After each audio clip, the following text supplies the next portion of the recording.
"Your services are no longer required," Lana announced, her voice carrying across the mahogany table in our family's boardroom. "Clear your office by tomorrow." I observed the faces around me, board members with raised eyebrows, executives shifting uncomfortably in their leather chairs, and my sister, with that self-satisfied smile I knew all too well. She had waited years for this moment. "Is that all?" I asked, my voice steady despite the anger bubbling beneath. "Yes, Valerie, that will be all," Lana replied, already turning her attention to the next agenda item. I gathered my notepad and pen, nodded politely to the board members, and walked out with my dignity intact. The heavy door closed behind me with a soft click that belied the magnitude of what had just happened.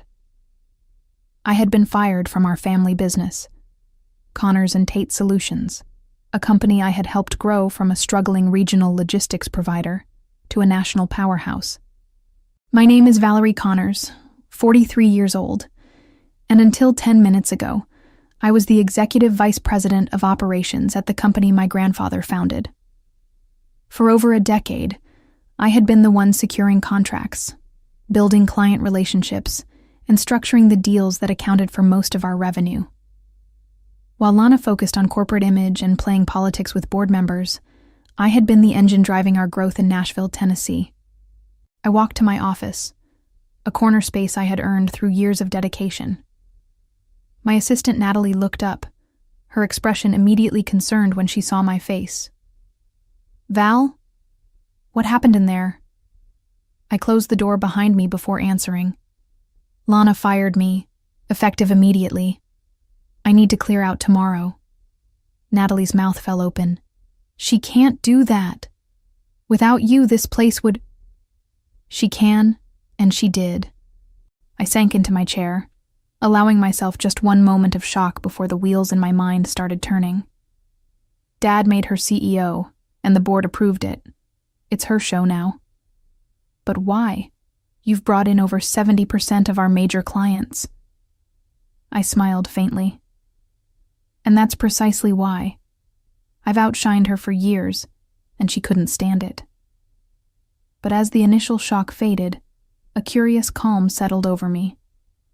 I opened my desk drawer and pulled out a leather portfolio I'd kept for exactly this scenario. Inside were documents I'd prepared meticulously over the past 5 years. Contracts, agreements, and legal paperwork. "Natalie," I said, my voice steadier now. "Remember that restructuring I implemented 5 years ago? The one where I created VC Strategy Group?" Her eyes widened with realization. "Your consulting LLC? The one that technically holds all the client contracts?"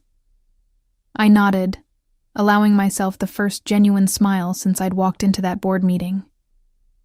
I think it's time to remind my sister exactly who brings in the business around here. I'd seen this coming years ago. Our father, James Connors, had always favored Lana despite her mediocre business acumen. She had the right look, the right connections, and most importantly, she never challenged his authority. I, on the other hand, had ideas. Too many ideas for a daughter in a traditional family business. "You're making waves, Val," Dad would say whenever I proposed a new direction or efficiency. "Let's stick with what works." What worked, apparently, was letting Lana take credit for my innovations. While I built relationships with shipping companies, warehousing facilities, and corporate clients across the Southeast, Lana was the face at industry events. While I negotiated terms that grew our profit margins by double digits annually, Lana gave presentations to the board using my numbers. Our differences extended beyond business. Growing up, Lana was the beauty queen, homecoming royalty, sorority president, all charm and social grace.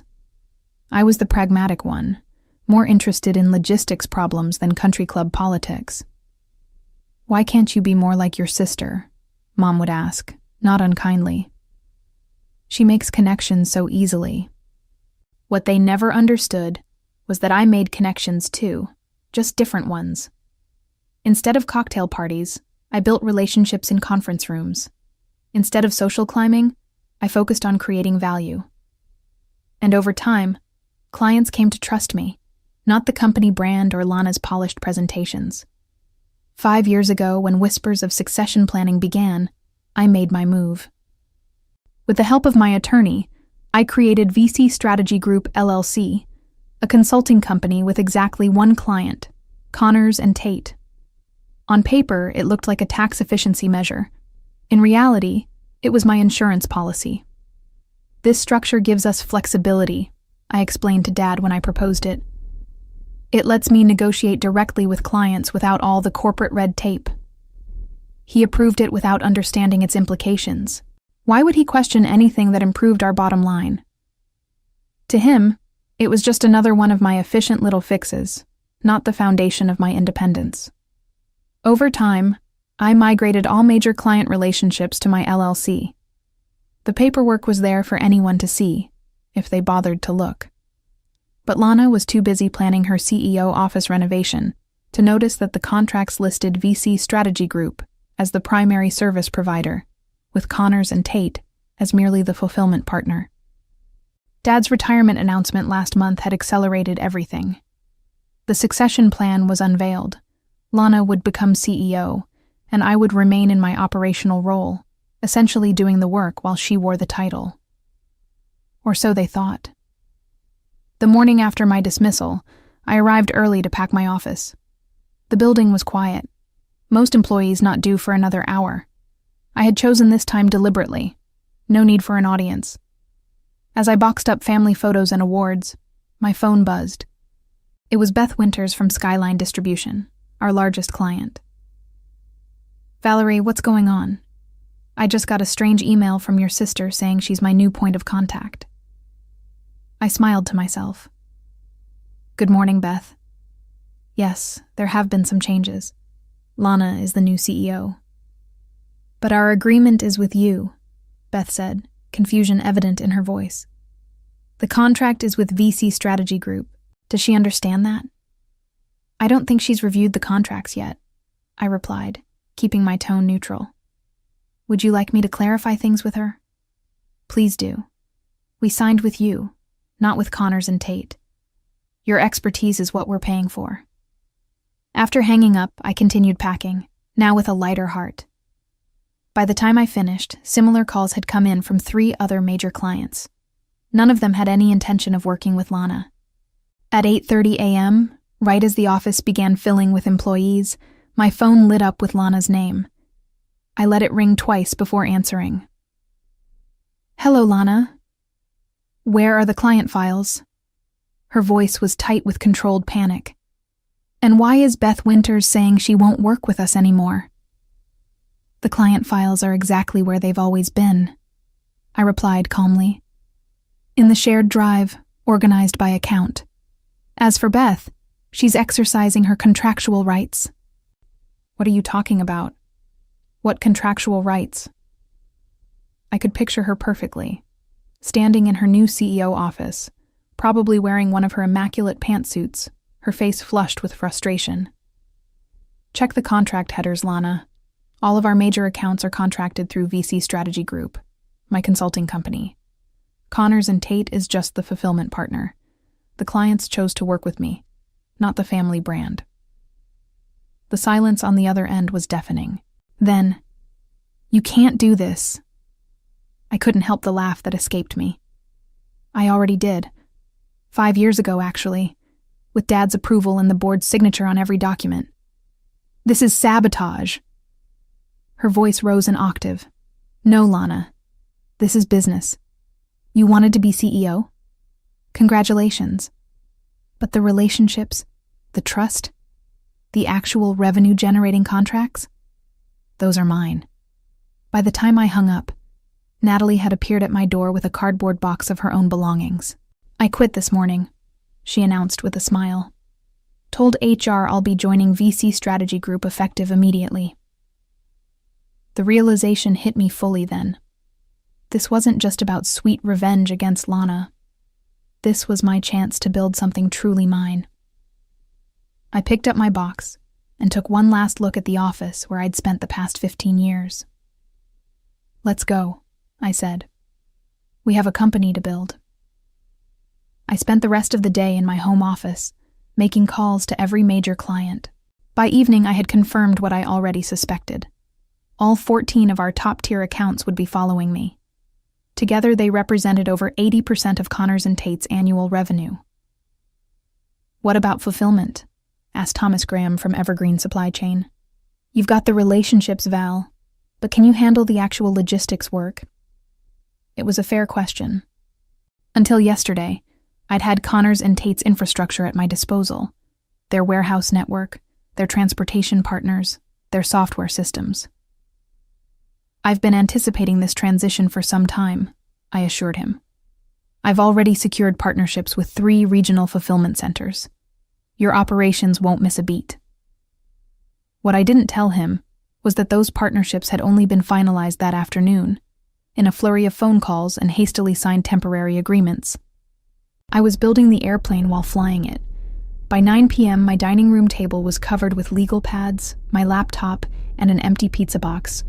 I had the clients, I had Natalie, and I had a framework for operations. What I didn't have was a team. As if reading my mind, my phone buzzed with a text from Jordan Ellis, our former operations manager. "Heard what happened. Lana's freaking out. Half the ops team is ready to walk. You hiring?" Before I could respond, another text came in, this one from Lana. "Emergency board meeting tomorrow, 8 a.m. Your presence is required." I laughed out loud. Required? She had fired me just hours ago. Now I was suddenly indispensable? I texted Jordan back. "Send me names, everyone who's interested, competitive packages for all."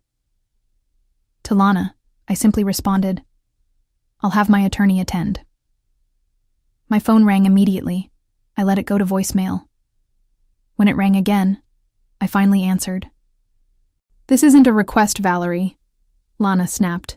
"The board wants to understand what's happening with our client base. You owe them an explanation." "I don't owe anyone anything," I replied evenly. "You fired me, remember? Your services are no longer required." Those were your exact words.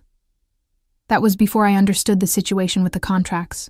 The contracts that have been in place for 5 years, the ones that were approved by Dad and the board, those contracts? You deliberately misled everyone. I took a deep breath, tamping down my anger. "No, Lana. I created a business structure that protected both the company and the clients. It's not my fault that you never bothered to understand how our business actually operates. That's on you. Dad will never forgive you for this." It was a low blow, but an expected one. Our father had always been her trump card. Perhaps, but unlike you, I've learned to live without his approval. Good luck with your meeting tomorrow. After hanging up, I sat in silence for a few minutes, letting the weight of the day settle over me. Had I spent 15 years preparing for this moment? Not consciously, but I'd always known on some level that Lana would eventually push me out. My LLC hadn't been created as a weapon. It was a shield, a way to protect the value I'd built from family politics. My phone buzzed again. A text from our father. "We need to talk." I set the phone aside without replying. Whatever he had to say could wait until tomorrow. Tonight, I needed to focus on building a company from scratch, with clients already expecting service. The irony wasn't lost on me. In trying to sideline me, Lana had inadvertently given me the push I needed to break free. For years, I'd been pouring my talents into a company that would never truly be mine. Now, I had the chance to build something that was. I opened my laptop and typed out the first line of a new business plan. VC Strategy Group, Full Service Logistics Solutions. It had a nice ring to it. The next morning brought a flurry of developments. By 7 a.m., Jordan had sent me a list of 8 employees ready to join me immediately. By 7:30, my attorney, Grace Levinson, was on her way to the Connors & Tate board meeting to represent my interests. And by 8 a.m., I was sitting in a temporary office space I'd managed to secure overnight, conducting my first staff meeting as the official CEO of VC Strategy Group. The situation is unique, I explained to the small team gathered around a conference table. We have the clients and the expertise, but we're building our infrastructure on the fly. It won't be easy, but we've got something Connors and Tate doesn't have anymore: the relationships that matter. Natalie and Jordan nodded confidently. The others, mostly analysts and account managers who had followed Jordan, looked nervous but determined. "What about the warehouse contracts?" asked Michael Perez, one of our logistics specialists. "Connors and Tate has exclusivity with most of the facilities in the region." "They do," I acknowledged, "which is why we're not fighting on that front. I've secured partnerships with facilities in Chattanooga and Louisville. We'll route through them until we can establish our own local presence." The meeting was interrupted by a call from Grace. I put her on speaker. "The board meeting just ended," she reported. "It was contentious." "Tell me," I said, gesturing for the team to stay. "Lana tried to argue that your LLC structure was a breach of fiduciary duty. She wanted the board to pursue legal action." My stomach tightened despite my confidence in our legal position. And the board shut her down. Thoroughly. Apparently, 2 of the members had actually read the contracts when they were signed and understood exactly what they were approving. They reminded her that the structure had delivered exceptional results for 5 years. Relief washed over me. "So no lawsuit?" "No lawsuit. But they did authorize her to make you a counteroffer. They want to bring VC Strategy Group in as a formal, permanent contractor with a 5-year commitment. Essentially, they're offering to legitimize the exact arrangement you already had, but with better terms." I wasn't sure whether to laugh or scream. They fire me, then offer to hire my company? Essentially, yes. The offer's actually quite good. 7 figures annually, guaranteed minimums, performance bonuses. They're desperate, Val. Of course they are. They just lost 80% of their revenue stream overnight. I looked around at my new team, all watching intently. "Tell them I'll review their proposal, but we're moving forward with direct client relationships in the meantime." After ending the call, I turned back to the team. "It seems we have options." "Are you considering it?" Jordan asked, his expression concerned. "Going back to them as a contractor?" I understood his worry. He just quit his job to join me. They all had. "I'm not considering anything that doesn't include all of you," I assured them.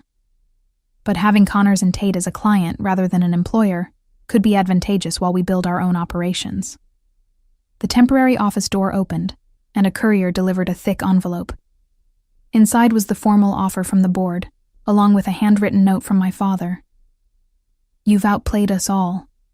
I should have made you CEO years ago." I stared at the note, emotions churning. After decades of being overlooked, my father had finally recognized my value, but only after I'd demonstrated my power to destroy the company he'd built. The buzzing of my phone pulled me from my thoughts. It was a text from Lana. "This isn't over." Of course it wasn't. Lana had never been one to accept defeat gracefully. But for the first time in our long, complicated relationship, I wasn't worried about her threats. I had the clients, I had a growing team, and most importantly, I had leverage. The coming weeks established a grueling new reality. Building a company from scratch while servicing existing clients proved even more challenging than I'd anticipated. We worked 14-hour days, turning our temporary office into a command center of organized chaos. Each morning began with an all-hands meeting to tackle the day's most pressing issues. Each evening ended with a review of what we'd accomplished and what still needed attention. The pace was unsustainable, but necessary for survival. 3 weeks in, I finally had time to properly respond to the board's offer. I invited Grace to review my counter-proposal before sending it. "This is aggressive," she noted, reading through the terms. "You're asking for double their offer, plus equity in Connors and Tate?" 5%, I clarified. Enough to have a voice, not enough to trigger resentment. Grace leaned back in her chair. "Val, can I be blunt? This feels personal." "Of course it's personal. They're family. That's not what I mean. This feels like you're trying to prove something, rather than making the best business decision." Her observation stung because it contained truth. Was I pushing too hard to make a point? The board's initial offer had been generous. Doubling down might be unnecessarily antagonistic. "You're right," I conceded. "Revise it to a 20% increase over their offer, with the equity request intact. That's fair value for what we bring to the table." Grace nodded approvingly. "Much better. Now, what about your sister? She's been notably quiet since that text message." I had been wondering the same thing. Lana's silence was uncharacteristic and concerning. "I have a meeting with her tomorrow," I admitted. "Just the two of us, away from the company. She requested it. Do you want me there?" I shook my head. Some conversations need to happen without lawyers. The following day, I met Lana at a small coffee shop equidistant from both our offices. She was already seated when I arrived, her expression unreadable. "You look tired," she said as I sat down. "Building a company is exhausting," I replied. "You'd know that if you'd ever done it." It was a cheap shot, but weeks of stress had worn my diplomacy thin. Lana didn't take the bait. "I've been doing some thinking," she said, stirring her coffee. "About why you set up that LLC structure in the first place. Enlighten me. You never trusted us. Not me, not Dad, not the board. You always needed your own safety net." I considered her words. "Trust has to be earned, Lana. Dad spent years overlooking my contributions while elevating yours. You spent years taking credit for my work. What exactly was I supposed to trust?" "We're family," she said, as if that explained everything. "Family businesses fail precisely because people confuse family loyalty with business sense," I countered. "Dad made you CEO because you're his daughter, not because you were the best person for the job. And you created a secret company to steal our clients because you're what? Some misunderstood business genius?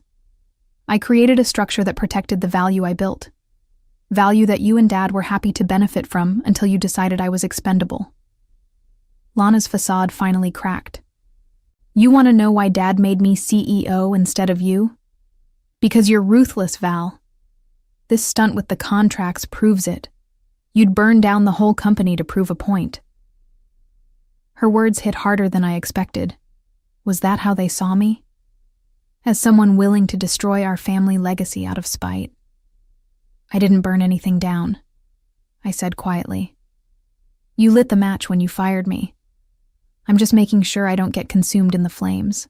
We stared at each other across the table, decades of sisterly competition distilled into this moment of brutal honesty. "So what happens now?" Lana finally asked. That was the million-dollar question. 3 months after Lana fired me, I stood in the lobby of Covenmere Defense, our newest and largest client.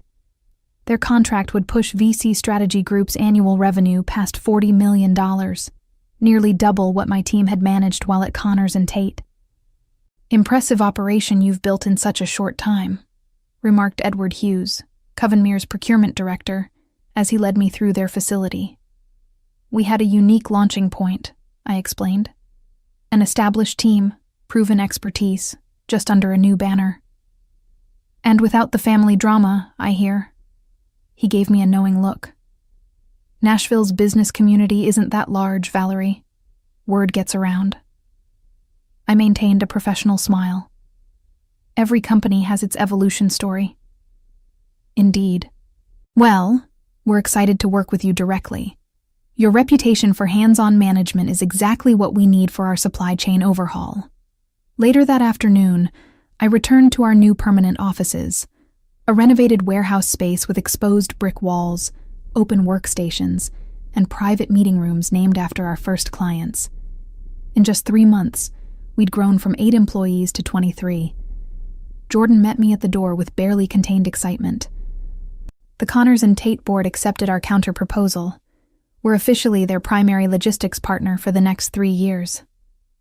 I felt a complex wave of emotions: satisfaction, vindication, and a touch of melancholy. Have they announced it internally yet? Scheduled for tomorrow morning. Lana will have to explain to the entire company that they're now subcontracting their core business function to her sister's firm. That can't have been an easy pill for her to swallow. Jordan grinned. From what I hear, she fought it until the end. The board finally gave her an ultimatum: accept the partnership or resign. I sighed. She won't forgive me for this. Not ever. Do you care? It was a fair question. The relationship between Lana and me had been broken long before this business conflict. Still, there was a finality to this arrangement that felt heavier than simple business competition. I care, I admitted, but not enough to sacrifice what we're building here. The formal announcement of our partnership with Connors and Tate triggered a new phase of growth for VC Strategy Group. With our former employer now effectively our largest client, we had the stability to pursue aggressive expansion. 6 months after Lana fired me, I found myself preparing for a meeting I never expected to have. My father had requested lunch, just the two of us, at his favorite steakhouse. He was already seated when I arrived, looking older than I remembered. The stress of the company's near collapse had taken a visible toll. "You look good, Val," he said as I sat down. "Success suits you." "Thank you," I replied, uncertain where this conversation was heading. "I owe you an apology," he continued, surprising me. "Several, actually." I waited, giving him space to elaborate. "I should have recognized your talents years ago. Should have made you CEO when I stepped down." He shook his head. "I was blinded by traditional thinking. The oldest child inherits the crown, regardless of capability." "Lana had her strengths," I offered, feeling an unexpected urge to defend my sister. "She did, but they weren't the right ones for leading the company." He looked directly at me. "You outmaneuvered all of us, Val. Created your own safety net right under our noses. I'm not sure whether to be angry or impressed." "Both would be appropriate," I said with a small smile. "The board is considering a restructuring," he said after a pause. "They want to bring you back, not just your company as a contractor, but you personally, as CEO." I nearly choked on my water. And Lana? She'd transitioned to Chief Marketing Officer, her natural strength. "She'd never accept that." "She already has," he replied. "Conditionally." "What condition?" "That you two find a way to repair your relationship. That's why I'm here, Val. Not just as your father, but as the company founder. We need both of you, working together instead of against each other." I sat back, processing this unexpected development. "I don't know if that's possible." "Perhaps not, but isn't it worth trying?" I wasn't sure. The gulf between Lana and me had grown so wide, I couldn't imagine bridging it now. As I left our new headquarters on a crisp autumn evening 6 months after launching my own company, I couldn't help but smile at the illuminated sign above our door.